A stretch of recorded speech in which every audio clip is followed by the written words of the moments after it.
C'est un fait, hélas, que la nature déchue se réjouit du malheur qui atteint le prochain. S'agit-il d'un enfant de Dieu, très aimé et estimé à cause de son service? Il se trouvera toujours autour de lui quelques âmes jalouses ou envieuses, même parmi les frères, pour se réjouir qu'il soit mis à l'écart. Oh, enfant de Dieu, pourquoi ne point te réjouir de ce qu'un autre est apprécié, recherché? Même si d'être laissé dans l'ombre t'humilie, ne peux-tu pas te réjouir de ce que Dieu envoie un autre que toi pour sauver des âmes? Qu'un autre soit appelé pour un service qui, autrefois, te fut confié?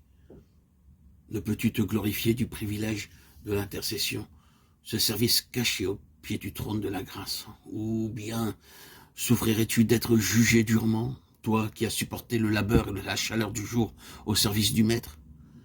Quelques jeunes ouvriers sans culture, même pleins de zèle, te méprisent peut-être, à cause d'un manque de bénédiction sur la vigne confiée à tes soins. Ne veux-tu pas accepter d'être traité d'incapable et te retirer d'une œuvre qui a été comme ta vie? Non seulement les jeunes se moquent de moi, dit Job, mais je suis la risée de gens méprisables, de personnes qui recherchent la nuit, qu'on repousse de partout et qui fuient dans les lieux arides. Et maintenant, je suis l'objet de leurs chansons, je suis en butte à leurs propos. Ils me crachent au visage, ces misérables. Se lèvent à ma droite, ils me poussent les pieds, ils arrivent comme par une large brèche et se précipitent sur ma ruine. Job 30, versets 1 à 14. Il semble, d'après ces paroles, qu'une foule de gens méprisables soit aussi accourue pour insulter Job sur le tas d'immondices où maintenant il demeure. Lorsque, bien des siècles plus tard, le Seigneur Jésus fut crucifié en Golgotha, une foule de misérables s'assembla aussi contre lui. Des hommes vils l'accusèrent, des brigands furent crucifiés avec lui. Il y avait certainement des gens de leur bande mêlés à la foule pour voir mourir les suppliciés.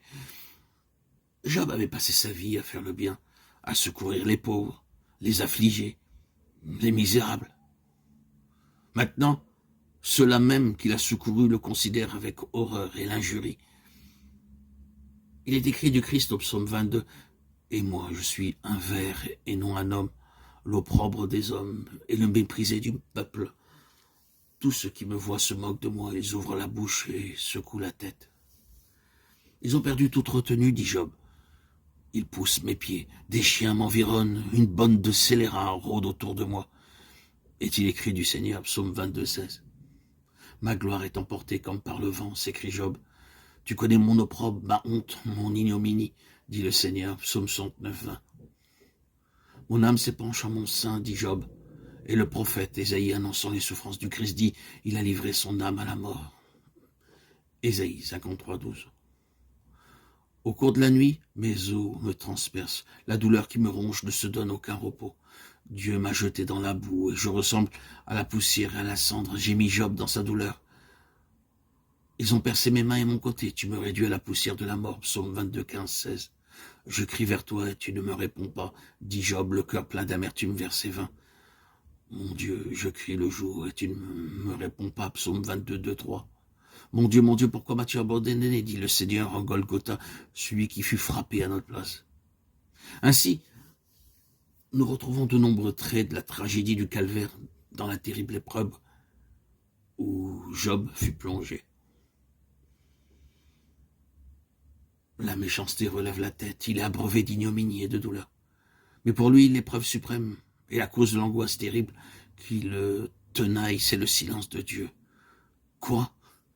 Dieu voyait tout cela, Dieu savait, et il ne venait pas au secours de son serviteur. En pensant à cela, Job s'écrie, « Tu es devenu cruel pour moi. Tu m'anéantis au bruit de la tempête, car je le sais, tu me mènes à la mort.